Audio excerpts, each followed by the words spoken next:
Voilà. Dites-moi si vous voyez l'écran. Oui, moi je le vois. Non? Oui. Head jigging. Hedging. Je ne sais Yeah. pas si quelqu'un d'entre vous sait que le hedging. Moi, je sais. Non? Non, je ne sais pas. Non? François, dis-nous, qu'est-ce que c'est que le hedging? Hedge, en français, ça dit protéger. Donc, c'est des stratégies de protection de portefeuille. Ouais. Normalement, ce que nous faisons déjà, la diversification de notre portefeuille, c'est déjà une stratégie de hedging. Parce que si tu investis seulement sur une société, si elle tombe, tu es fini. Maintenant, quand tu diversifies ton portefeuille en diverses sociétés, en divers secteurs, c'est déjà une première stratégie de hedging. La deuxième stratégie que je connais, parce qu'il y en a plusieurs, peut-être dans les hedge funds, on fait ça, c'est d'utiliser les options.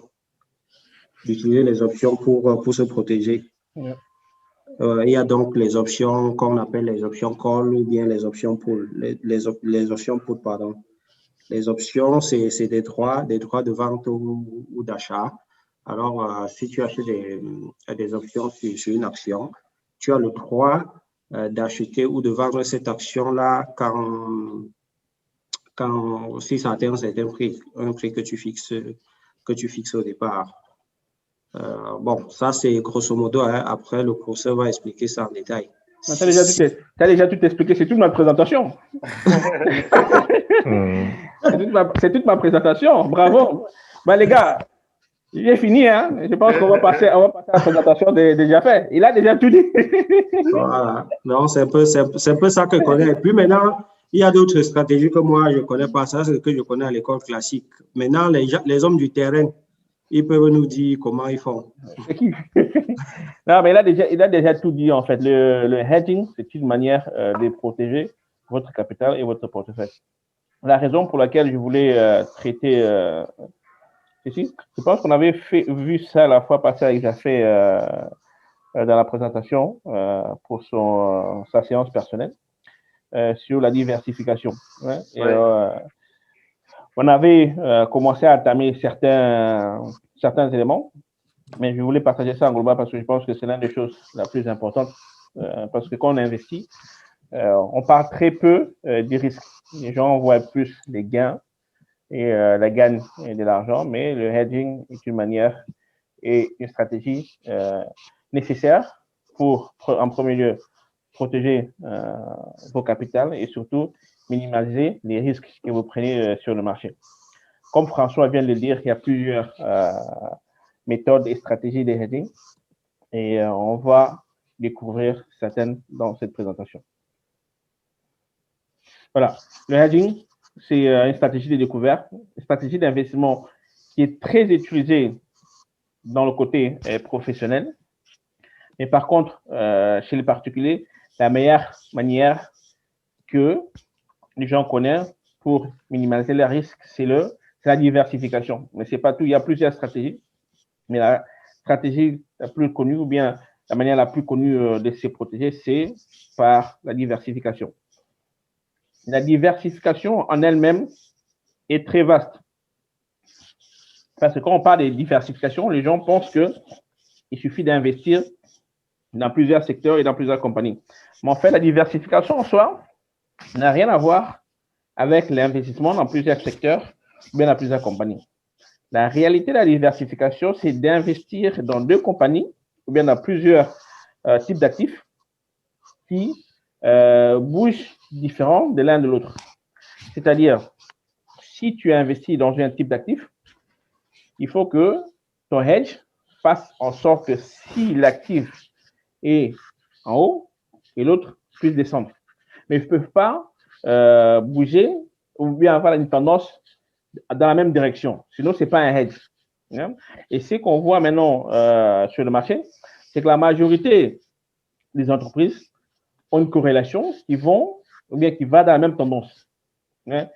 Et ça, ce n'est pas une protection en fait. Parce que si le mouvement est dans le même sens, tu ne te protèges pas. Mais c'est d'avoir en fait des types d'actifs qui ont une corrélation totalement différente de l'un de l'autre et qui ont aussi rien à voir l'un de l'autre.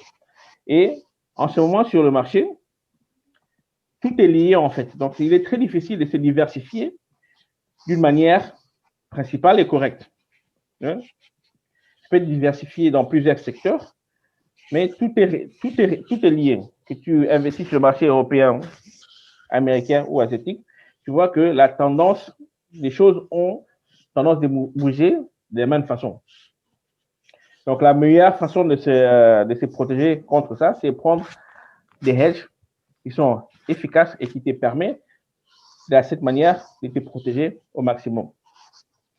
Le but de faire du hedging est de deux choses. Premièrement, c'est de protéger son capital. Hein? Et deuxièmement, protéger vos gains que vous avez faits ou bien de bénéficier de la tendance sur le marché pour en profiter. Ce sont les deux objectifs principaux du hedging. Dans le monde corporate, le hedge est plus utilisé pour le FX. Hein?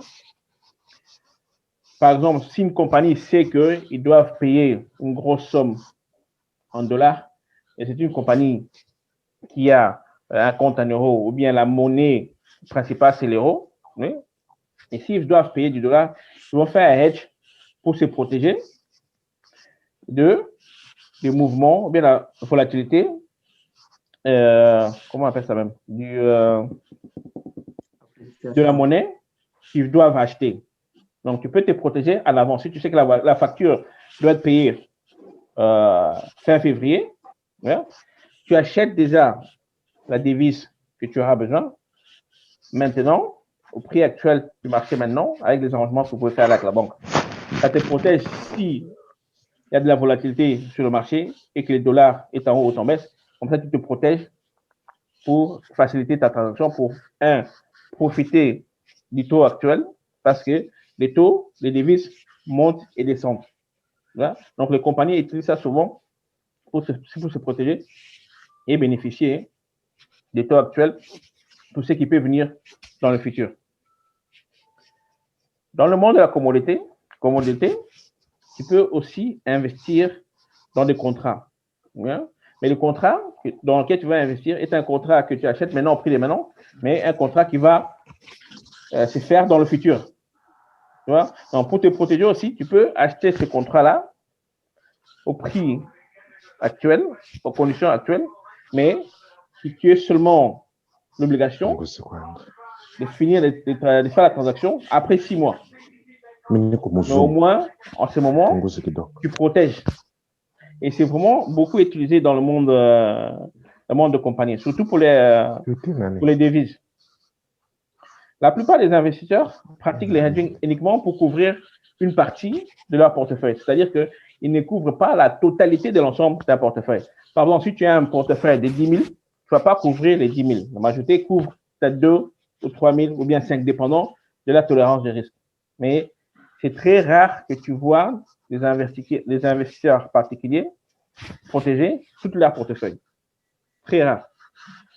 Pour la plupart, car les investissements de hedging sont compliqués, complexes, et 2, ce n'est pas donné à tout le monde dans le sens qu'il y a très peu de gens qui ont cette connaissance-là, à part dans le monde de la diversification, parce que c'est ça qu'eux, ils connaissent. Mais il y a plusieurs stratégies que vous pouvez mettre en pied pour plus vous protéger. Quand vous décidez de protéger votre capital, la plus importante, c'est de faire en sorte que les hedges que vous allez mettre en place bougent différemment des actions que vous avez dans votre portefeuille. Sinon, ça n'a pas vraiment beaucoup de sens. Il y a de nombreuses stratégies pour couvrir vos risques. Certaines stratégies couvrent le portefeuille composant les risques spécifiques, tandis que d'autres composent une gamme de risques. Chaque stratégie est différente, dépendant, 1, de la taille du portefeuille, 2, du niveau de risque pour une personne. Il y a des personnes qui peuvent se dire, voilà, moi, la diversification me suffit. Je ne veux pas investir dans d'autres types de produits pour protéger mon portefeuille. Par exemple, si tu as un portefeuille de 3 000, tu ne vas pas prendre un hedge de 5 000. Ça n'a pas vraiment beaucoup de sens. Voilà. La meilleure manière de se protéger, c'est de faire 100%. C'est-à-dire que si tu as un portefeuille de 5 000, tu te protèges dans un hedge ou bien dans un produit qui te permettrait de faire des hedging pour 5 000 aussi. Et ce que tu verras souvent, c'est que les gens font 20, 30 ou bien maximum 50%. Et le reste, c'est via la diversification qu'ils essaient de se protéger contre la volatilité et les prix d'action sur le marché. En vous permettant de couvrir votre portefeuille et vos titres individuels, l'une des choses qu'il ne faut pas oublier, c'est que quand vous voulez vous protéger, les produits de hedging vous permettent de faire plusieurs choses. Hein? Mais comme on va voir tout à l'heure, avec surtout les options, vous pouvez vous protéger sans faire ni gain ni perte. C'est-à-dire que vous prenez un hedging, mais les deux produits mouvent différemment, mais qui se couvrent. C'est-à-dire que tu ne gagnes rien, mais tu ne perds rien aussi. Et en tant qu'investisseur, tu dirais, voilà, quel est le but en fait de se protéger si je ne gagne rien et je ne perds rien? Si c'est le cas, il vaut mieux mettre dans ton argent sur le compte bancaire. Si tu ne gagnes rien, tu ne perds rien, tu n'as pas vraiment fait grande chose. Mais le but d'un investisseur, comme dirait Warren Buffett, c'est de ne pas perdre de l'argent. Ça, c'est la règle principale. Ne pas perdre de l'argent sur le marché. Les gains, tant mieux. Si tu peux en faire avec un produit de hedging, tant mieux. Mais le but, c'est surtout de ne pas perdre de l'argent. La manière que la majorité des gens connaissent pour faire des hedges, c'est la diversification. Mais la chose la plus importante, pour moi, je pense que la stratégie la plus importante, c'est les options. Ça, c'est la stratégie la plus importante pour les hedges. En fait, une option est un contrat dans lequel tu as la possibilité, hein, tu n'as aucune obligation. C'est-à-dire que tu prends un contrat avec une personne en disant que moi, je prends l'engagement d'acheter telle action, bien, à tel prix, à telle date. Bien. Mais tu n'as aucune obligation de clôturer la transaction. Aucune obligation. Mais tu payes un premium pour l'engagement que tu as pris. Mais à la fin de la période, que tu clôtures la transaction ou pas, ça, c'est à toi de voir. Mais les premiums, tu vas les payer. Hein? On va prendre un exemple très simple. J'ai dit à François, moi, je vais acheter ta voiture, oui, dans 3 mois. Ne la vends pas à quelqu'un, garde-le pour moi, je vais te l'acheter à 5 000. François dit, OK, il n'y a pas de problème. Dans 3 mois, tu achèteras ma voiture, je te la vendrai à 5 000. Mais moi aussi, je veux une assurance.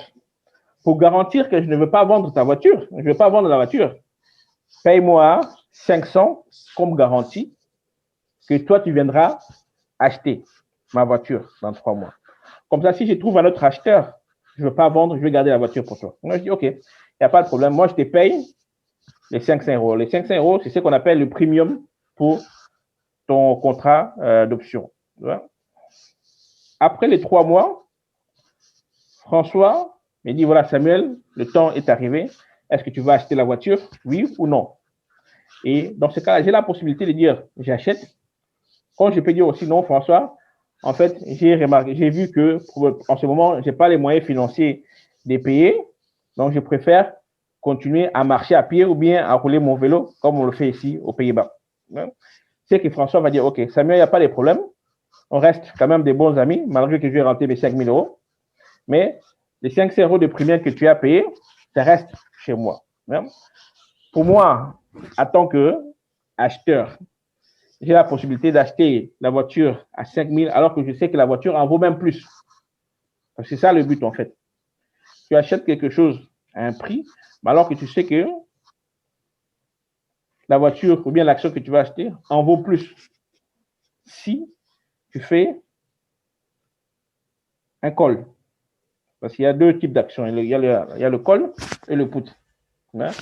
Le call, c'est que toi, tu t'attends que la valeur de l'actif va augmenter ou bien sera en tendance haussière.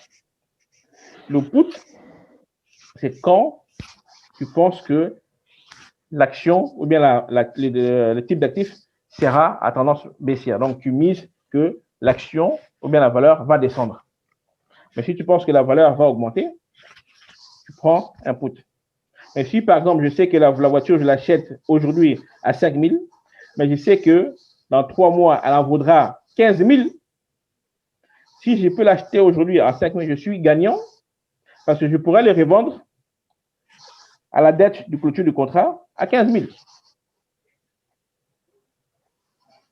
Je ne sais pas si vous comprenez en fait. Oui, allô? Oui.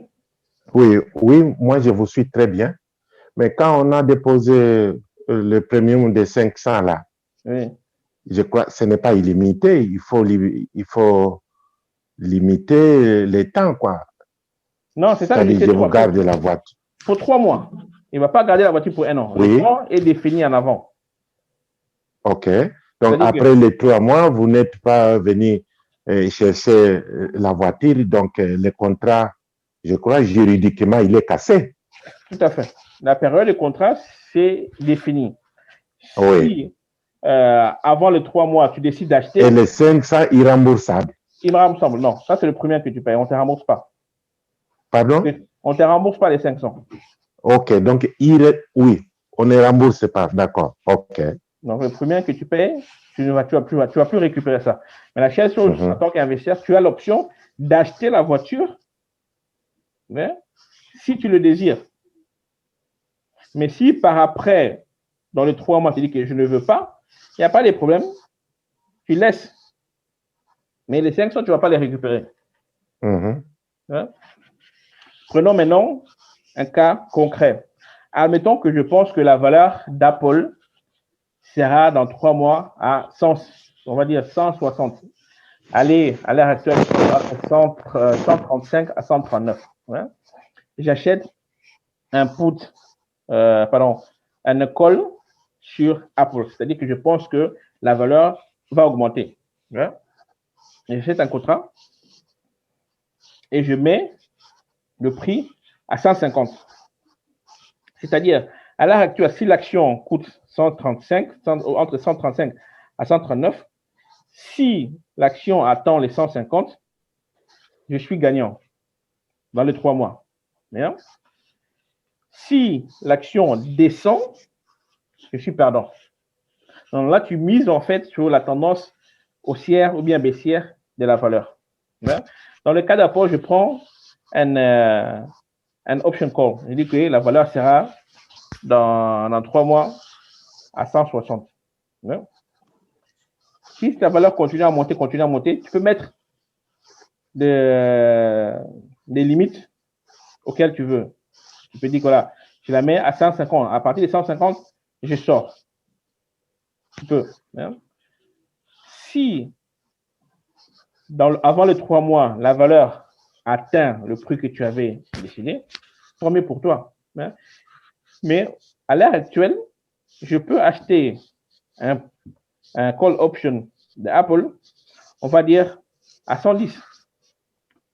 Alors que la valeur en bourse est de 130, entre 135 et 139. On va dire 139.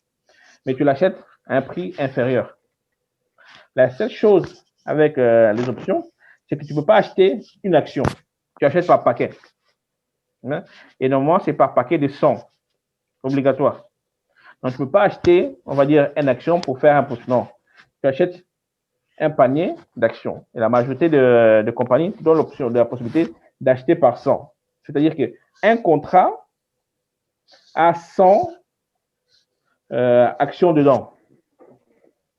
Donc, c'est-à-dire que au lieu d'acheter une action, tu vas acheter 100 actions d'Apple à un prix de 120.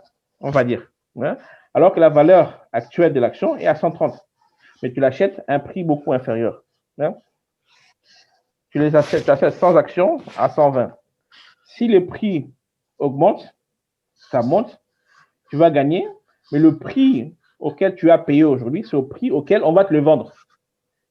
C'est-à-dire que si je décide d'acheter les actions à 120 aujourd'hui, si le prix d'action atteint les 160 avant les deux mois, je peux acheter l'action à 120 et le revendre à 160, même si le cours de la bourse est à 160. Parce que le contrat auquel j'avais acheté, c'était à 120.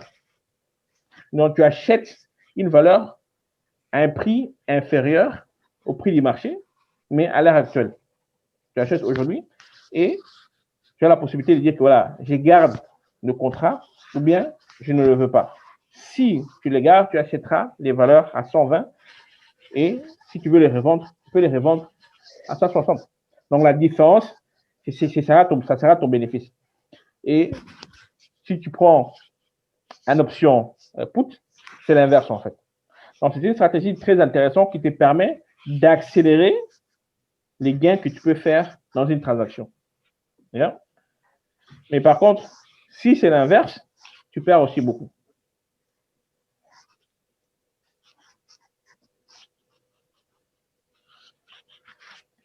Quand tu prends une option, il faut prendre en compte que c'est une transaction qui est coûteuse comparée aux actions qu'on achète.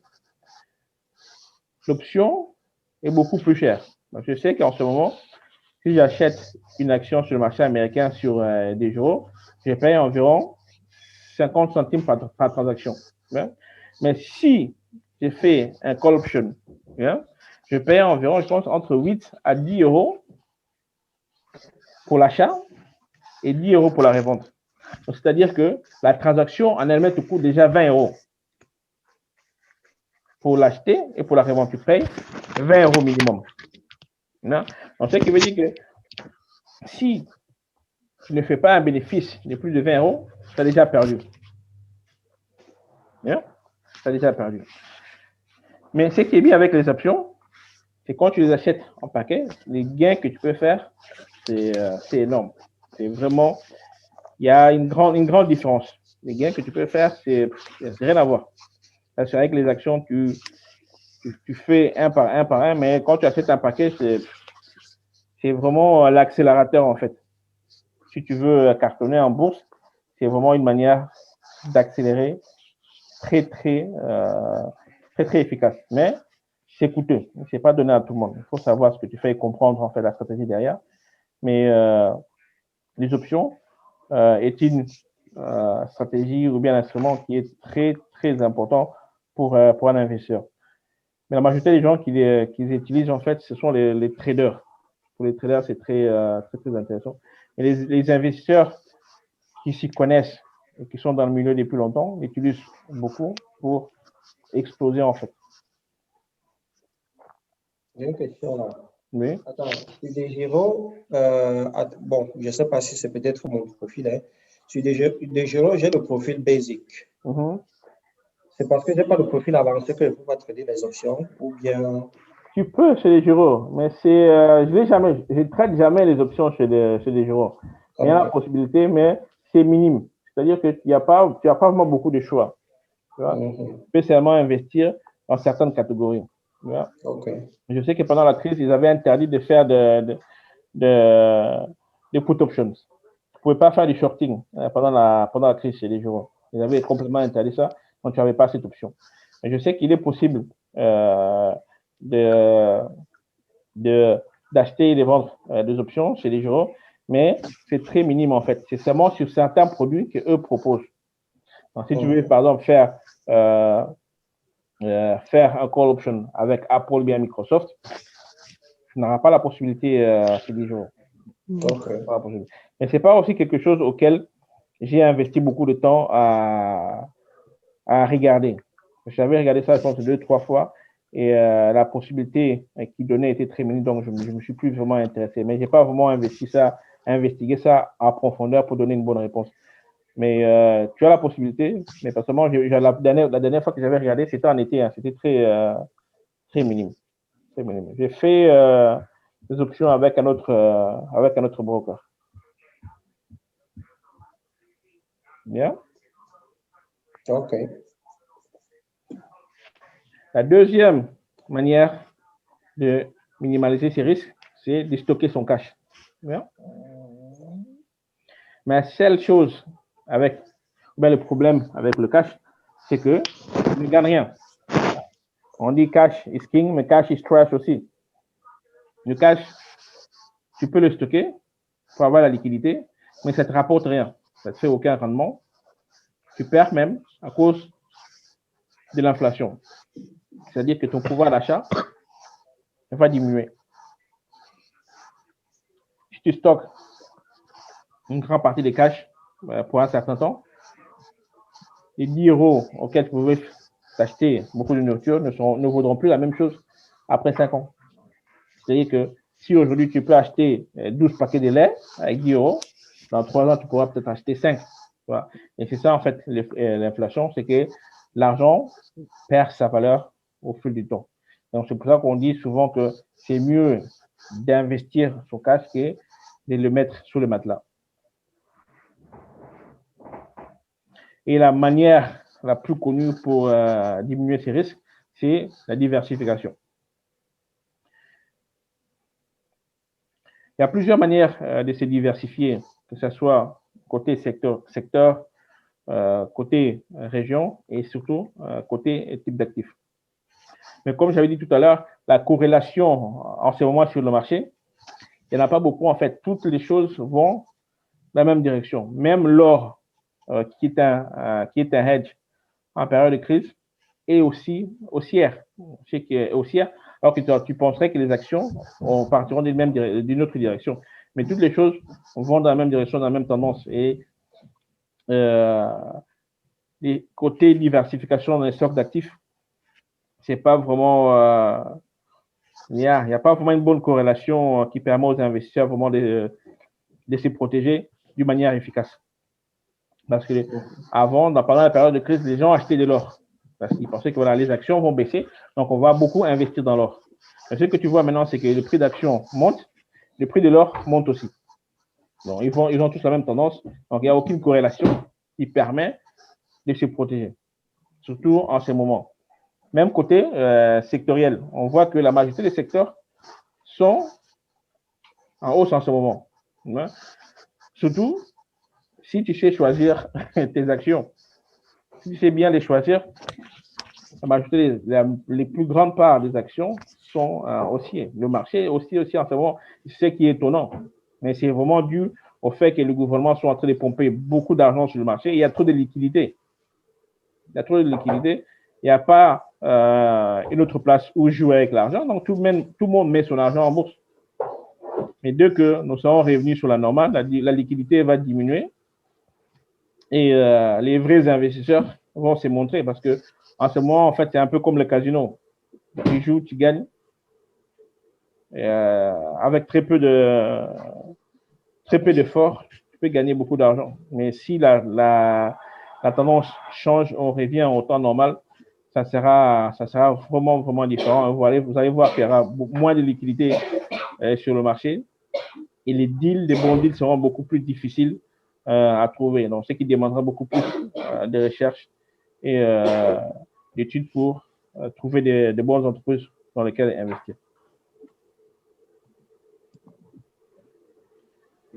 Shorting, ça c'est aussi une façon, mais ça c'est plus pour les actions. Quand tu fais un shorting, tu dis que je pense que cette valeur ou bien cet actif sera en tendance baissière. Donc tu mises que l'action ou bien le type d'actif va descendre.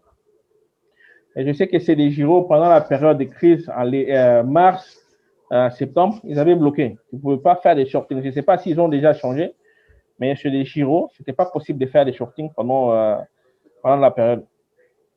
Donc, les gens qui pouvaient faire de l'argent n'ont pas pu. Et c'est une stratégie qui est beaucoup utilisée en ce moment parce que beaucoup d'investisseurs avaient shorté Tesla pendant des années. Et même à l'heure actuelle, il y a beaucoup d'investisseurs qui short Tesla toujours, alors que la valeur continue de monter. Et ils pensent que ça va casser un jour. Et ça, si ça casse, ils vont gagner. Et ils misent sur ça, en fait. Il y a beaucoup d'investisseurs, ou bien des hedge funds qui ont mis des milliards dans de short call sur Tesla.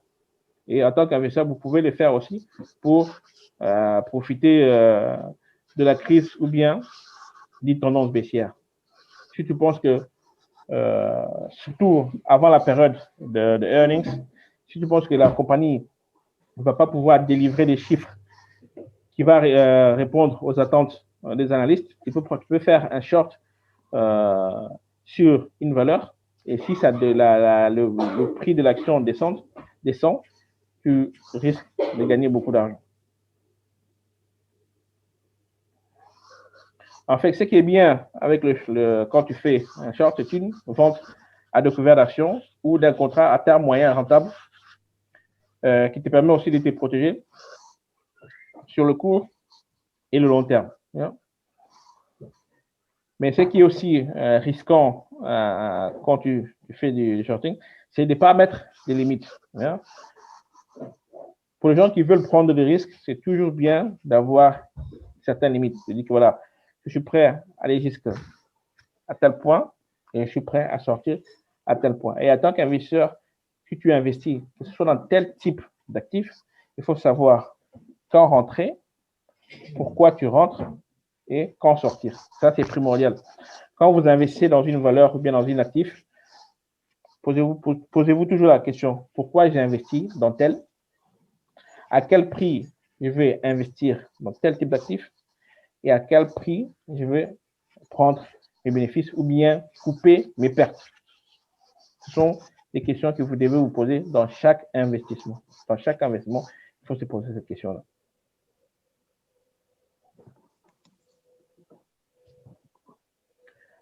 Le rendement inversé est une manière aussi de se protéger sur le marché.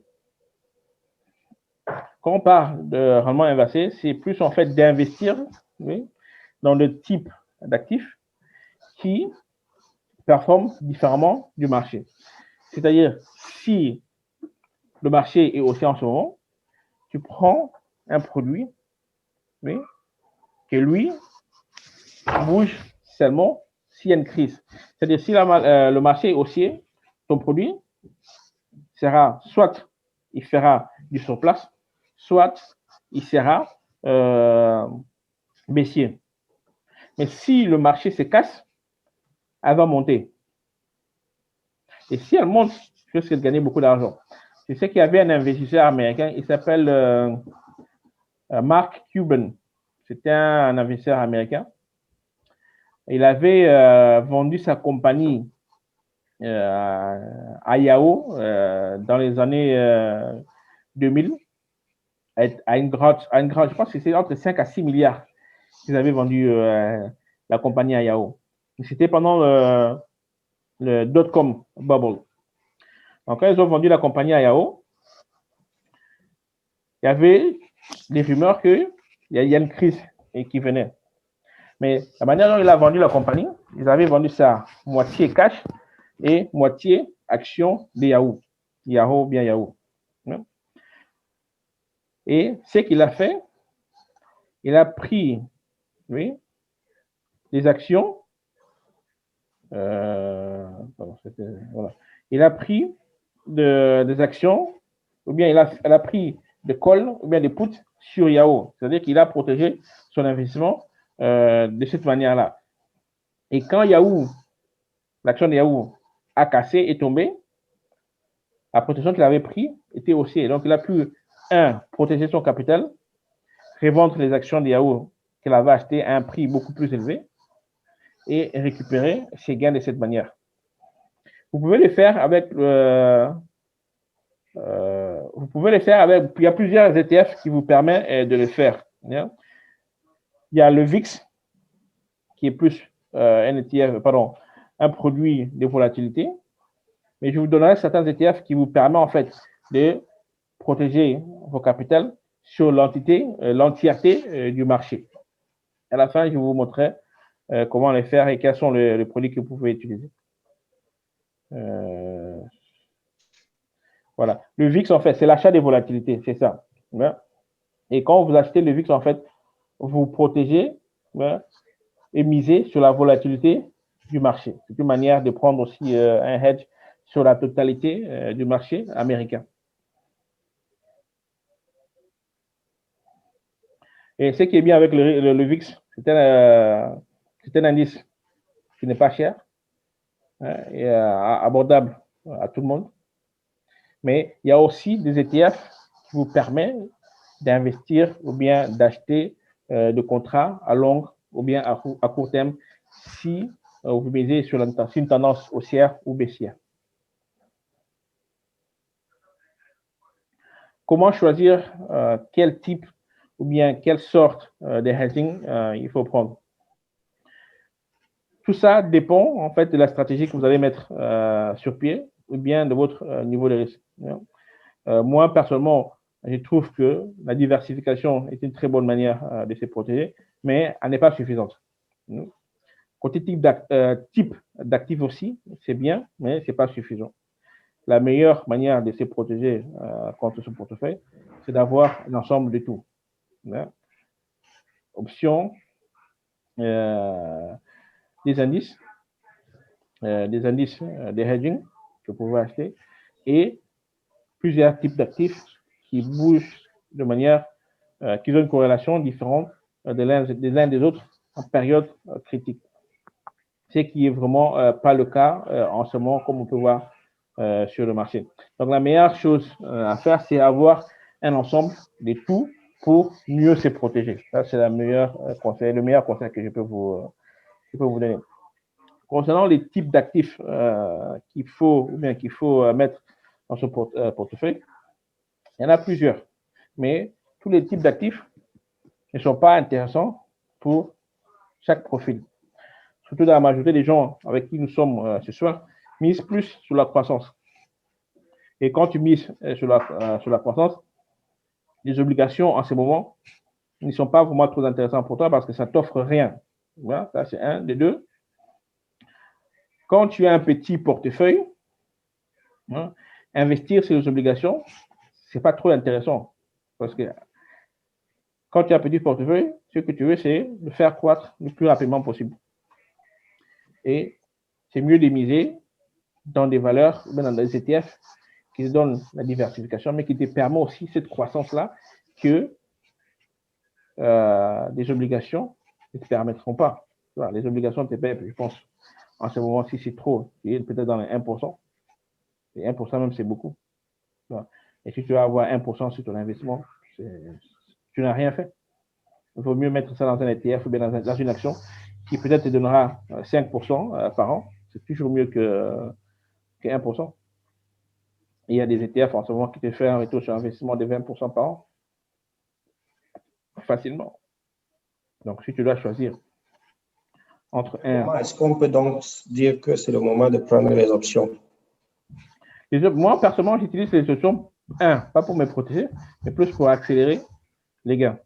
C'est pas vraiment, pour moi, j'utilise pas vraiment les options pour une protection. J'ai fait les options pour le trading. Papa is busy, maman. Yeah, and my heart was down, hein? Just un instant, s'il vous plaît. Yeah, maman. Nee, niet boven, maar je gaat daar papa zitten. Je moet gaan slapen, het is laat maar lekker. Je moet morgen naar school, mama. Ja, je moet morgen naar kruisje. Papa, dat is jou. Ja, papa. Ja, dat is papa boven. Nee, niet boven, daar zitten, papa. Papa, Ja, daar zitten. Zie je? papa, Ja. wat is dit? Wat is dit? Alsjeblieft, ga zitten, mama. Papa, Ja. Ja, doe wat je wil, mama. Donc, moi, excusez-moi, hein, moi, les options, personnellement, j'utilise ça plus pour accélérer les gains, et pas vraiment, je ne les considère pas vraiment une manière pour faire du hedging. Mais alors que tu peux l'utiliser pour faire un hedge. Mais admettons que je fais un hedge sur Apple, yeah? Comme Apple est une de mes compagnies favorites. Si j'ai 5 000 sur sur Apple et je prends aussi un put option ou bien call option de 5 000. C'est-à-dire que je suis protégé, je ne ferai aucun gain, aucune perte. Tu peux profiter si tu as des gains, mais en fait, tu ne fais rien. Il y a tant qu'investisseur, tu te demandes, mais ça à quoi sert en fait de se protéger si en fait tu vas faire du surplace? Parce qu'en réalité, c'est ce que tu fais en fait. Tu te protèges pour faire en sorte que ta balance soit à zéro à la fin de la période. Alors que mon but, ce n'est pas être à zéro. Mon but, c'est de faire des gains. Et la protection des pertes, pour moi, c'est pas vraiment quelque chose que je considère. Dans le sens que l'argent que je mets sur le marché, si je gagne, je perds. Mais si je perds, ça fait partie du jeu aussi. Donc, je me protège plus sur la diversification et la diversification dans les classes d'actifs. Mais les hedging en soi, des actions, des options, tout ça, pour moi, c'est plus une manière d'accélérer. Les options, en fait, pour moi, c'est plus une manière d'accélérer vraiment les portefeuilles. Ce que j'ai fait, c'est prendre des indices, je le fixe et deux autres indices qui me protègent du mouvement du marché. Donc ça, j'ai ça. Mais ce n'est pas vraiment des choses auxquelles j'ai investi beaucoup. Non, ça, c'est pas quelque chose que je vous dis que j'ai investi beaucoup. Non. Je pense que si je dois compter le VIX et tout ça, parce que c'est basé sur plusieurs portefeuilles, ça ne représente pas plus de 20%. Ça ne représente pas plus de 20%. Donc, je sais que c'est ce qu'il faudrait dire que je suis protégé seulement à 20% de la totalité de tous les portefeuilles que je gère. Mais prenons en compte aussi que je fais du trading des options une fois par mois. Donc, s'il y a un mouvement sur le mois, je peux me couvrir de cette façon. Admettons que dans le mois, je perds 10 000. Yeah? Si je perds 10 000 dans le mois, je sais que je dois faire ou bien acheter ou bien vendre, acheter une option pour couvrir cette perte. C'est comme ça que je l'utilise. Et c'est pour ça que je suis mes comptes tous les jours. Comme je l'avais dit, je les suis tous les jours, chaque jour. Quand j'arrive au bureau, j'imprime la d'ouverture et j'imprime la de clôture. Je peux faire le suivi tous les jours pour voir combien j'ai gagné et combien j'ai perdu. Comme ça, à une date déterminée, je sais que je dois prendre une option pour couvrir mes pertes si j'en ai. Hein? Si je n'en ai pas, ben voilà, j'ai fait pour gagner de l'argent. Et les options, genre, je fais du trading sur une fois par mois, pas plus. Et ce qui est marrant, je l'ai fait seulement sur 5 valeurs. Il y a des 5 valeurs que j'utilise pour les options, pas plus. Et ça, c'est quelque chose pour les gens qui voudront faire du trading peut-être plus tard. Les gens pensent que si tu veux faire du trading, il faut trader dans plusieurs valeurs. C'est la meilleure erreur que vous pouvez faire. J'ai fait du trading pendant plus de 5 ans avec une seule valeur. Une seule. Et tu faisais toujours la même chose. C'était Apple. J'ai utilisé Apple pendant 5 ans pour faire du trading. 5 ans. Pour la simple raison que je connaissais la compagnie, je connaissais les mouvements et je connaissais la tendance. Donc, je ne me cassais pas la tête à chercher des valeurs avec lesquelles faire du trading. C'était toujours Apple. Toujours. Pendant 5 ans. Ça veut dire que cette année, si tu as culbuté, quoi. Non. J'ai toujours fait avec les 5 valeurs. C'est avec ça que je fais du trading. Toujours les 5. Les 5. Et je ne les ai jamais changés. Je disais que cette année-ci, si la tendance de Apple, elle a été toujours haussière. Donc, si tu achetais des calls sur Apple, tu te serais fait beaucoup d'argent. C'est seulement en mars que je me suis fait, avant la crise, que je me suis fait, je me suis fait manger, quoi. Mais j'ai pu récupérer ça avec NIO. J'ai fait aussi beaucoup des put options avec des options avec NIO aussi, beaucoup. J'ai Apple, NIO, RMD, Microsoft et Tesla. Les 5 que j'utilise pour les options en ce moment. Donc, Apple, NIO, RMD, Microsoft et Tesla. Et je les utilise les 5. Donc, je ne les change pas parce que ce que je ne veux pas, quand tu fais du trading avec plusieurs valeurs, c'est facilement, tu peux te faire se perdre facilement et c'est difficile à traquer. Hein. Quand tu as des valeurs, un chiffre de valeurs minimum, c'est plus facile à suivre la tendance. Hein, tu connais mieux la compagnie, tu sais comment ça bouge. Donc, attends, quand investir, ça me prend moins de temps d'aller faire des recherches, d'aller suivre les graphiques par la suite pour investir ou bien faire des options sur ces valeurs-là. Donc, ça, c'est pour les gens qui veulent investir, pour faire du trading. C'est mieux de choisir des valeurs que vous connaissez et vous focalisez là sur ces valeurs-là seulement. Ça ne sert à rien d'aller faire du trading avec 50 ou 60 valeurs. C'est rien.